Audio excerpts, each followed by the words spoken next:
In today's video, I'm going to share with you the best pizza in Rome. I traveled to Rome this past summer and tried a lot of different pizza, and so I'm going to give it to you straight.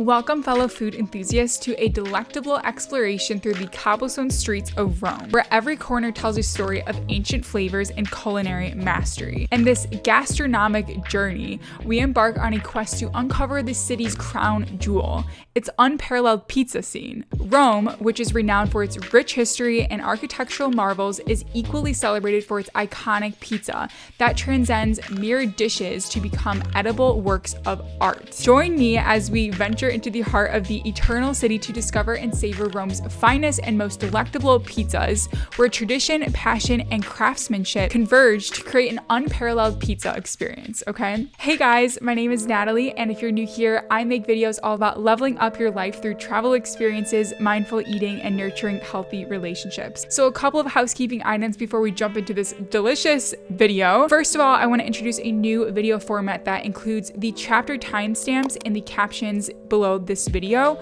That is going to allow you to easily navigate to specific parts of the video that interest you most. That means you don't have to watch the whole thing if you don't want to. And then also, I will include all the videos that I mention in this video in the description box down below. So if you want to go ahead and watch those videos after this one, you can go right ahead. Get ready for a slice of heaven, and let's jump right into the video. I wanted to talk to you about the difference between Roman pizza and how that stands out from all the other pizza you'll eat across Italy. The term Italian pizza typically encompasses a variety of regional styles, and one of the most notable distinctions is between neopolitan, which is from Naples, and Roman pizza, okay, from Rome. Here are a couple of key differences between Roman and Neapolitan pizzas. When it comes to crust thickness, Neapolitan pizzas are known for its thin and soft crust. The outer edge tends to be puffy and much more chewy. Roman pizza features a thin and crispy crust. The entire base is typically thin, which also has a uniform texture. When it comes to baking a Neapolitan pizza, traditionally it's cooked in a wood fire oven at an extremely high temperature, okay? We're talking like 800 degrees Fahrenheit for a very short amount of time, and that results in a slightly charred exterior, but a very soft interior. But on the flip side, when we look at Roman style pizzas, they are baked in an electronic gas oven or at a lower temperature, which gives it a very crispy texture. Neapolitan pizzas are very minimal, but they use very high quality ingredients, okay? So the classic margherita pizza you probably know includes tomatoes, fresh mozzarella, basil, and olive oil. Super easy, right? Roman pizza allows for a wider variety of toppings. Roman pizza often has a thinner layer of tomato sauce and can be topped with a variety of ingredients. When it comes to shape, Neapolitan pizzas are typically round with a slightly irregular shape, and this emphasizes its simplicity and handcrafted appearance. Now, when it comes to Roman style pizzas, they are often rectangular or square in shape, okay? And they're cut into slices or they're cut into squares, and they're sold by weight, which you won't really see that anywhere else within Italy. Eating style for Neapolitan pizzas are traditionally eaten with a knife and a fork, especially in Naples, Italy. But on the flip side, Roman style pizzas are usually sliced and eaten by hand, and that is it. Okay, I remember asking for a fork and knife at a Roman pizza place, and they literally laughed at me because they're like, why?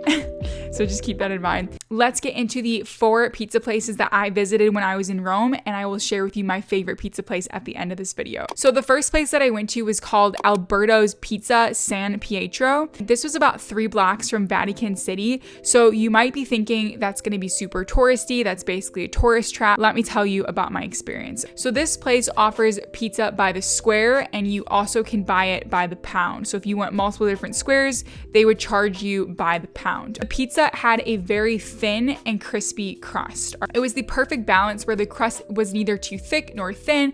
All of the flavors were able to shine through. The pizza that I had also had incredibly high quality ingredients, from the beautiful tomatoes to the fresh basil and olive oil. This pizza place definitely emphasized the idea of simplicity, which allowed all the natural flavors to just meld together.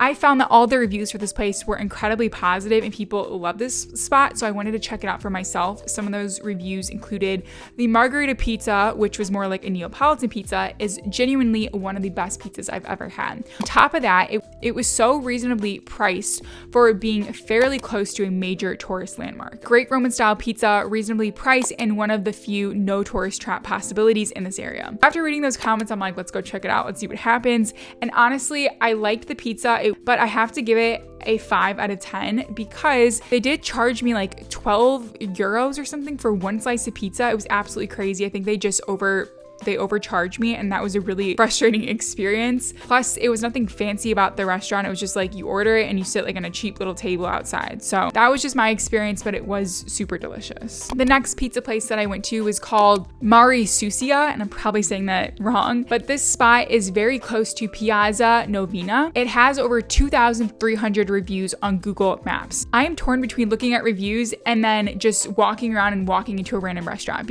because honestly, the chances of walking into a tourist trap within Rome are so high, it's ridiculous. Okay, because this place had 2,300 reviews, I thought it has to be great, right? It just has to be. Let me tell you about some of the reviews, okay? So, best pizza in Rome, delicious food, pastas are also fresh, and the pizza dough is really soft. The staff was very polite and really helpful. The best pizza I've ever had, and we tried quite a few places within Rome. And then another review says, in this place, I had probably the best pizza ever.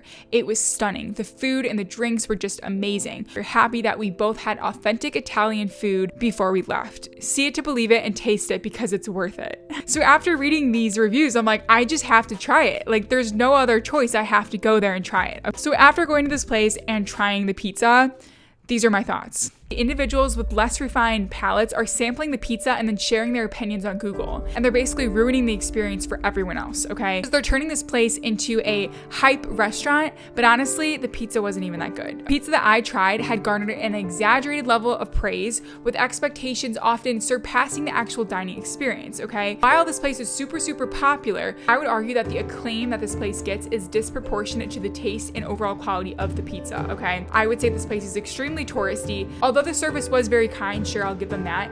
What I would say you should do is, yes, go to this place, but you should actually order the croquette, okay? And the croquette changed my life, all right? The croquette is basically a savory dish, and it's made with minced or ground ingredients, often bound by thick sauce or mashed potato, typically shaped into cylinders or disc, and then it's coated with breadcrumbs, and then it's deep fried until it's golden brown. The croquette I got, it had potatoes, Parmesan, black pepper, eggs, and some cheeses, pistachio pesto, and chopped pistachios. Oh my gosh, the flavor was insane. The symphony of rich, savory, and nutty flavors was extraordinary. After you take the crispy croquette and you dip it into the pistachio pesto, which added a luxurious nuttiness and touch of herbal brightness, while the chopped pistachios contributed to a delightful crunch, I'm not even kidding, I was overwhelmed. Every single bite, I literally had to take a deep breath and just like sit back and relax. Anyway, I had an amazing indulgent experience, and if you're gonna go to that restaurant, just get the croquette and then thank me later, okay? The next place on the list is called Casa Manco. This spot is located at the Nuevo Merciado di Tessicatio. I cannot say that. I am not good at Italian, okay? This place has classic pizzas as well as specialty pizzas. Classic pizzas are sold at 16 euros per kilogram, and their specialty pizzas are sold at 20 euros per kilogram, okay? I like this place because they use a lot of basic and high quality ingredients. They even list them on their website. They use organic flours, they use extra virgin olive oil, fine sea salt, and mozzarella. They're very open about the high quality ingredients that they use, and that's very clear when you take a bite of their pizza, okay? The reviews are hyping this place up as well, okay? Some people were saying that it is the best pizza in Rome. It's in the middle of the Tessicatio market. You will get lured by the freshest smell of pizza dough. It's a family-run restaurant with incredibly fresh ingredients that are locally sourced. Mamma mia, one of the best pizzas in town. We really enjoyed the food, especially the pizza topped with red onions, olives, and tomatoes. And then another review says, this is the best pizza I've had so far. Love the focaccia base, and they have lots of different toppings. So that's another pizza spot within Rome. Finally, we are going to end with Emma Pizza. All right, so this place has over 4,000 reviews on Google. I don't know if you can see a trend, but if a place has a lot of reviews, I get excited about it, as one should. But I did my due diligence with this one, and I took a look at their website. On their website, it says Emma is a pizzeria restaurant, but it's also a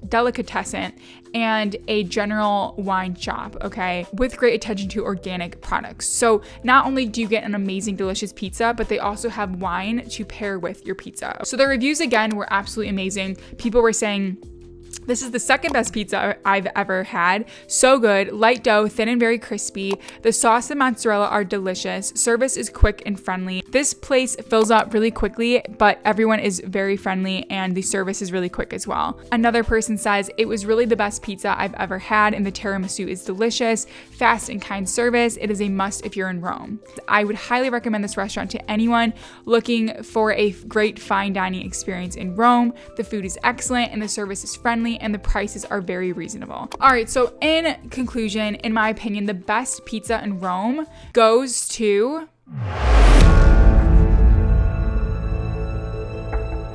Okay, you actually should not go to Rome for pizza. Instead, you should go to Farini and Venice, and that pizza place will absolutely change your life.